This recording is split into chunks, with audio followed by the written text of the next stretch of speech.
A new social survey is sounding a fresh alarm on the nation's population. It's forecast to drop to as low as 36 million in less than half a century, with older people taking up nearly half of the population. The government reaffirms its plan to expand the medical school quota as planned, saying it'll complete follow-up measures by May. License suspensions of resisting trainee doctors are put on hold as the authorities seek dialogue with medical circles. A UN Security Council resolution is adopted that demands an immediate ceasefire in Gaza. As the U.S. has abstained, Israel cancels a planned visit of a high-level delegation to Washington. It's March 26, 2024. This is Newscenter. Good evening. Thank you for joining us. I'm Yoon Min. We begin with the new demographic report sounding the alarm on the nation's population. It's forecast to drop to 36 million in less than half a century, with people aged 65 and above accounting for almost half of that number. Moon Hae-ryun has more. As the number of births in South Korea plummets, the country's population is also on a downward spiral. That's according to the annual report on Korean society released by Statistics Korea on Tuesday, which showed that South Korea's population came to just over 51 million in 2023. It's forecast to drop to as low as 36 million by 2072, with some stark differences in the proportion of age groups in the population. Last year, those aged 15 to 64 made up the majority of the population at just under 71%. But less than 50 years from now, this age group is expected to be around 46% of the population, with people aged 65 and above making up the majority at over 47%. This bleak projection comes on the back of the lowest fertility rates the country has seen since data was first compiled in 1970. In 2023, the fertility rate in Korea, the average number of children a woman is expected to have in her lifetime, dipped to 0.72 births.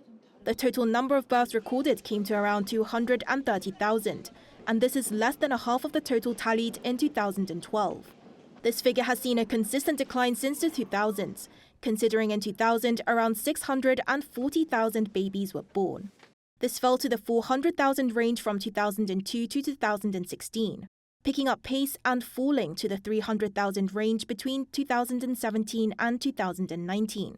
And down to the 200,000 range from 2020. Data from the same report also show that more and more people are choosing to live alone. The percentage of single-person households in South Korea was 34.5% in 2022, compared to around 27% 7 years before that. The percentage of single-person or two-person households have seen an upward trend over the years, while those with 3 or more people have seen a consistent drop, showing the social trend where fewer people are choosing to get married or have children. A survey conducted by Statistics Korea last year showed social issues that affect an aging population, with many of those aged over 60 years old saying that they felt lonely or that they felt nobody really knew or understood them. While on average, the proportion of people across all age groups responding that they felt lonely dropped by 0.7 percentage points compared to the year before. A higher percentage of people in their 50s and 60s said they felt lonely compared to younger age groups. Moon Hae-ryun, Arirang News. The government reaffirms its plan to expand the medical school quota as planned, saying it'll complete follow-up measures by May. License suspensions of resisting trainee doctors are put on hold as the authorities seek dialogue with medical circles. Song Yoo-jin has the latest. The Korean government has made it clear that it'll stick to its original plan to increase the medical school admissions quota. As of March 20th, we've finalized the expansion of the country's medical school quota by 2,000 for the 2025 academic year, along with sorting out allocations for each school. We're moving ahead smoothly with the next steps, such as incorporating these changes into university admissions. The government will complete follow-up measures by May. License suspensions of doctors who have walked out in opposition to the government's plan were set to start on Tuesday. However, the government has decided to postpone this decision, stating that it could not implement such measures while attempting to engage in dialogue with the medical community. In light of President Yoon Suk-yeol's call for dialogue with the medical community, we're taking steps to swiftly organize discussions. We urge the medical community to join these talks without conditions, bearing in mind the patients who rely on your care. But it appears there's still a long road ahead for dialogue. Unless the government withdraws its plan to increase the medical school quota and allocation, this crisis cannot be resolved. We are ready to discuss all pending issues in front of the public, but I don't believe withdrawing the plan equals to eliminating the expansion entirely. The Korean Medical Association, made up of around 140,000 doctors, is set to elect its new leader on Tuesday. Given that both final candidates have voiced opposition to the government's plan, there is speculation that the incoming leadership may push for an even larger scale walkout. And it's expected that more professors from the country's medical schools will submit their resignations in solidarity with trainee doctors. Some schools witnessed the majority of their professors resigning on Monday, including 433 out of 767 at Ulsan University.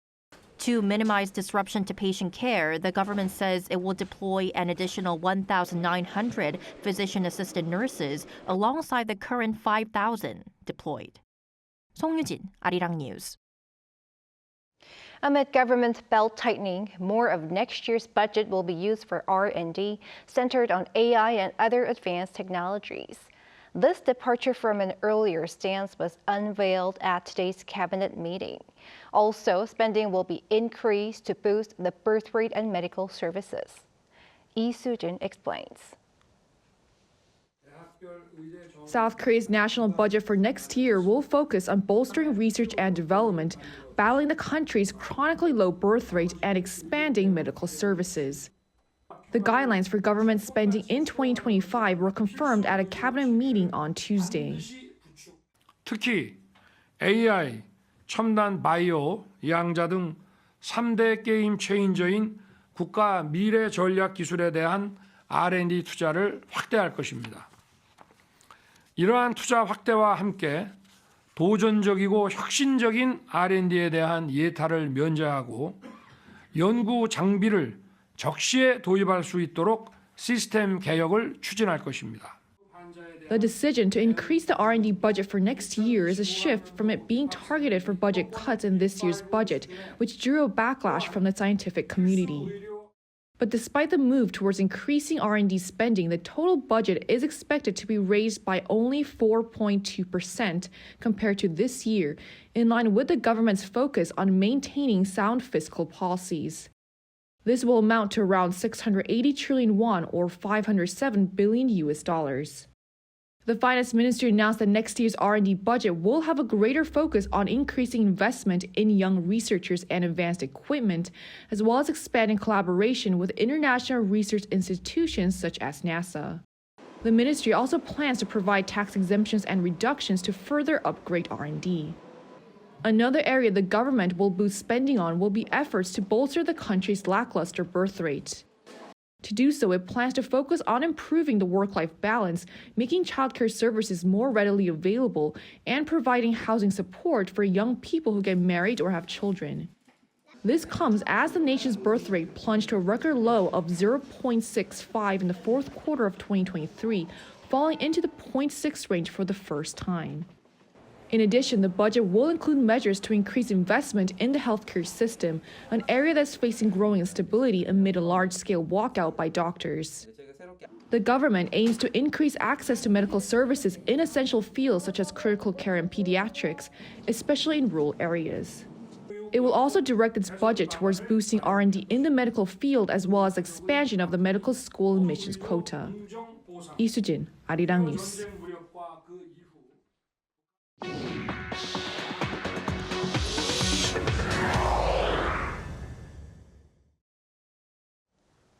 The top office has been continuing policy discussions with citizens with the aim of shaping the president's policies together with the people. So far, there's been 24 of them with topics varying. To talk more about this, our political correspondent Kim Do-yeon joins me in the studio. Do-yeon, what was the major takeaway from today's session? That's right, Jung-min. During today's, which focused on the bio industry, President Yoon said there will be a new era for the nation's advanced biotechnology industry, pledging to make the industry worth 200 trillion Korean won by the year 2035. Here's what he had to say. 더욱이 지금은 첨단 바이오 분야가 전통적인 생명과학과 보건의료를 넘어 에너지, 소재, 식품, 환경을 비롯한 산업 전반에 혁신을 일으키고 있습니다. 또한 우리 인류가 직면한 여러 난제를 풀어가는 데에도 첨단 바이오 기술이 반드시 필요합니다. The discussion was held in the city of Cheongju, Chungcheongbuk-do province, where the nation has a lot of bio businesses. Yoon also promised to vitalize the industry, saying that by 2035, there will be around 1,000 companies in the sector. He added, more of the budget will be allotted for R&D. And Toyon asked for discussions in general. What about them are new and how are they done? Well, you'll be familiar with the policy briefings that take every new year, with each ministry sharing its plans with the president. Now, policy discussions have replaced them, so it's not ministry-based briefing, but a topic-based discussion. Let's listen to President Yoon as he explains what they are during the very first one. 앞으로 이어질 새해 업무 보고 역시 종래와 같이 부처 중심으로 할 것이 아니라 부처 칸막이를 전부 없애고 국민들이 관심 가질 수 있는 과제별, 주제별로 전국 곳곳의 민생 현장을 찾아서 국민 여러분들과 함께 토론하는 자리로서 또 함께 고민하는 자리로서 또 함께 해법을 결정하는 자리로 이렇게 만들어 가겠습니다. So the format goes like this. President Yoon will open a session with a brief speech. A relevant minister or ministers will give a slideshow presentation of the government's plan on the topic. Then a member of the general public will share their thoughts about it, to which a working level official responds. Topics so far include rising prices, housing, semiconductors, digital rights, as well as living and young people and elders. The biggest one in terms of participants so far, according to the top office, was the 17th one on supporting young people, which had 13 ministries and agencies attending with around 400 citizens. And at one point, President Yoon lost track of all the ministers that were there. 저는 아까 조태열 외교부 장관이 여기 왜 오셨나 했더니 아까 그 청년들의 해외 교류와 또 영사 안전이라든지 이런 것을 직접 챙기기 위해서 오셨구나 하는 것을 알게 됐고요. Now there's been some criticism ahead of the election with some budget issues. Tell us more. That's right. There have been criticism from the opposition party as well as some local media. As a president should really stay neutral ahead of the election, especially political issues. And the top office, however, has directly denied that that's the case, that its goal is to cater measures to the people. Now, as for the budget, 901 trillion won, or about $672 billion is what the DP came up with from the discussions. To put that into context, the nation's 2024 fiscal budget is about 656 trillion won. So that is a lot of money to be promised. But then an official at the top office says most of that is not coming from the government, but from private investment. In fact, only about 10% of what was said during the policy discussions will be coming straight from the national budget. So after those 24, what are some highlights? Right. Now, the biggest highlight, for me at least, was that the discussions had both working level and ministers there, and things can get done quickly as everyone is on the same page. For example, a restaurant owner complained that businesses are suspended for serving alcohol to minors, despite them being fooled by fake IDs and other methods, and underage kids taking advantage of this to not pay the bill. When President Yoon heard this, he asked for something to be done right away. 아니 이런 법을 왜 집행합니까? 안 그렇습니까? 예? 그럼 바로 좀 조치하시고요. 중소벤처부도 자 우리 저 중기부 장관님도 이거는 시장처장하고 논의하고 그리고 저 광역 단체장들에게 전부 연락해가지고 이거 기초단체에서 이런 거 갖고 행정처분 못하게 즉시 좀 조치를 하십시오. In fact, within 3 hours of the discussion, an order was given to hold off before issuing businesses with suspensions. Now, as for the citizens, according to the top office, more than 1,800 have joined the discussion so far. For the ones that talked to the president directly, the youngest one was 13 years old, middle school student, and the oldest being 88.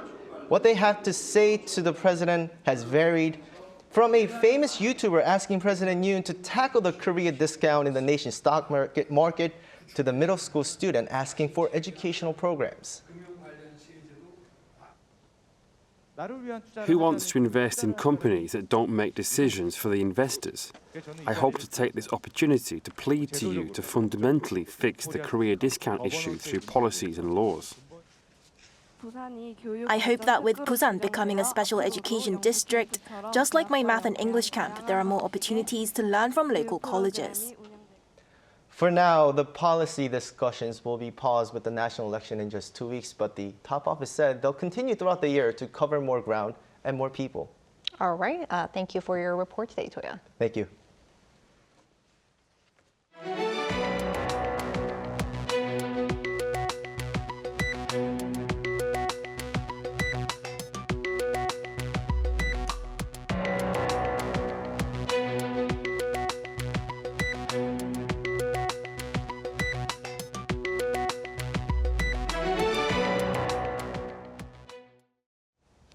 The UN Security Council has passed a resolution calling for an immediate ceasefire in Gaza, with the U.S. abstaining.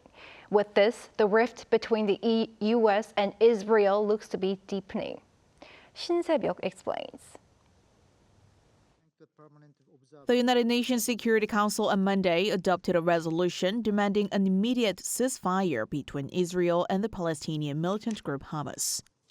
The resolution, which passed 14-0 with the U.S. abstaining, demands an immediate ceasefire that could lead to a permanent and sustainable truce. It also called for the immediate and unconditional release of all hostages. This marks the first time the Security Council has adopted a resolution demanding a ceasefire related to the situation in Gaza. This bloodbath has continued for far too long. It is our obligation to put an end to this bloodbath before it is too late. The U.S. explained its reasons for abstention, stating that while it agrees a ceasefire is necessary, it believes certain, quote, key edits were missing in the resolution. Certain key edits were ignored, including our request to add a condemnation of Hamas. The White House National Security Advisor John Kirby stated in a briefing later the same day that the U.S. decision not to exercise its veto does not indicate a shift in U.S. policy direction. Kirby added that the U.S. backed a ceasefire but did not support the resolution because the text did not condemn Hamas. Following the adoption, Hamas welcomed the UNSC resolution, saying it was ready to engage in an immediate prisoner swap with Israel. Meanwhile, Israel, which has consistently opposed a ceasefire on the grounds that it would solely benefit Hamas, expressed particular dissatisfaction with the United States for not using its veto power this time. This led to Israeli Prime Minister Benjamin Netanyahu abruptly canceling the planned visit of a high-level delegation to the U.S. next week. The White House expressed its very disappointment over Netanyahu's decision, but said talks between U.S. National Security Advisor Jake Sullivan and Israeli Defense Minister Yoav Gallant would go ahead. Shin Se-byuk, Arirang News. Also on the international front, while acknowledging the role of radical Islamists in the tragic killings of innocent people at a Russian music venue last Friday, President Vladimir Putin insists that the mastermind behind the massacre is Ukraine. Lee Seung-jae covers his comments.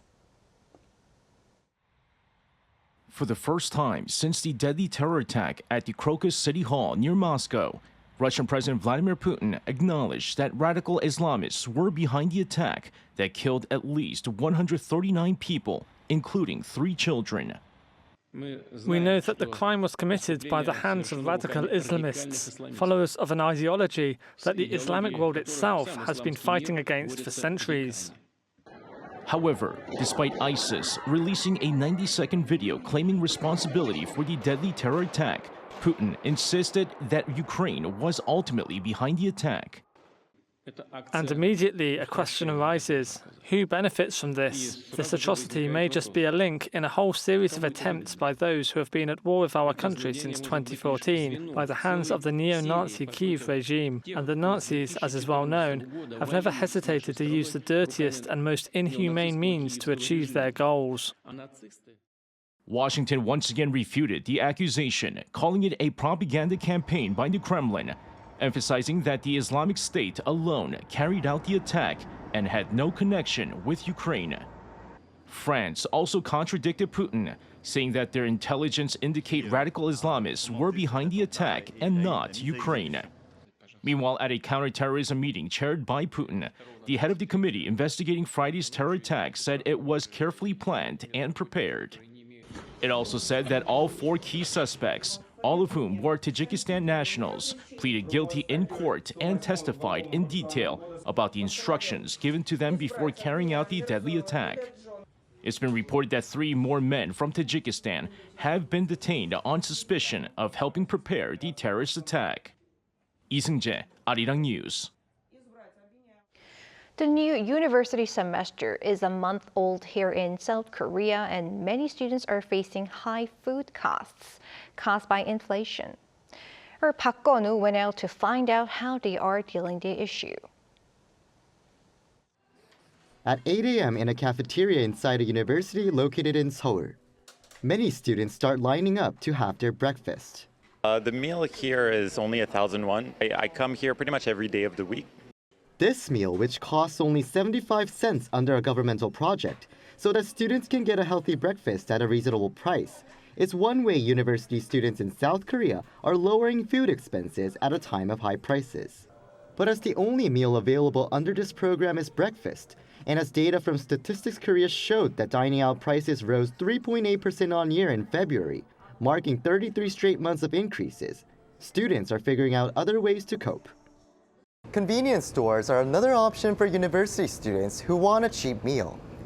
This lunchbox costs around 5,000 won, or in US dollars, about $3.70. And convenience stores are also launching promotions to make such food items even cheaper. But students I spoke to said it is not easy for them to budget for food. After entering university, there are occasions where I have to eat out and drink in order to make more friends.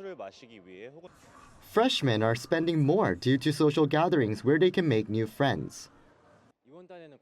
I spent about $750 this month as I participated in gatherings, and as people tend to order and spend more at those gatherings because we usually split the bill. Some said they make their own food at home, or sometimes even skip meals when they do not have engagements to lower expenses. One concerned professor said more support is needed. The government should be actively supporting university students who are our future workers, although they might not have income right now. She added, local governments should support restaurants near universities, including helping with electricity bills so that they could lower food prices, and that those restaurants should be monitored to ensure they do so. Park Go-nu, Arirang News.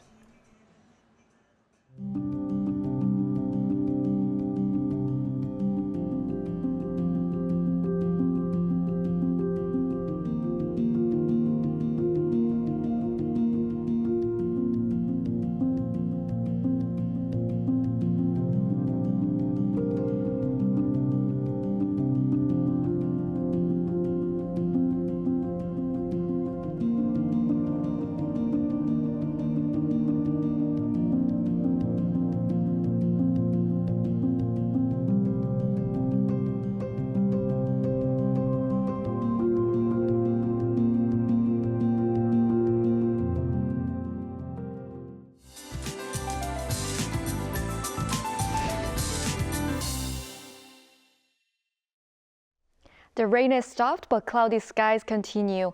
The temperature rose in the middle of the day today, but the wind was strong, so it felt a little chilly. In particular, temperatures will drop after the sun goes down due to daily temperature differences. Tomorrow it will be warmer than today, as the daytime temperature in Seoul will rise to 17 degrees Celsius with a lot of clouds. However, the day after tomorrow on Thursday, it will rain again across the country.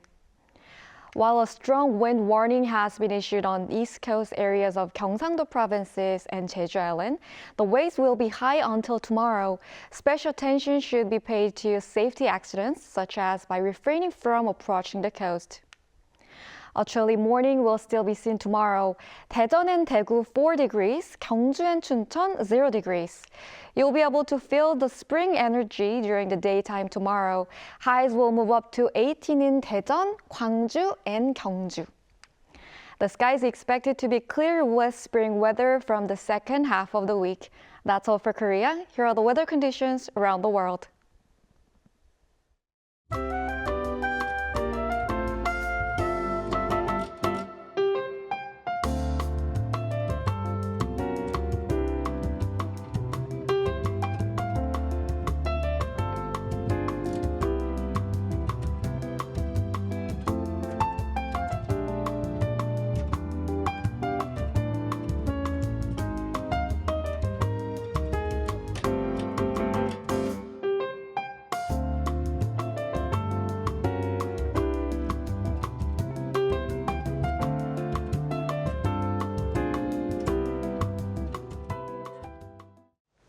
And that is Newscenter for tonight. Thanks for watching. A panel session up next.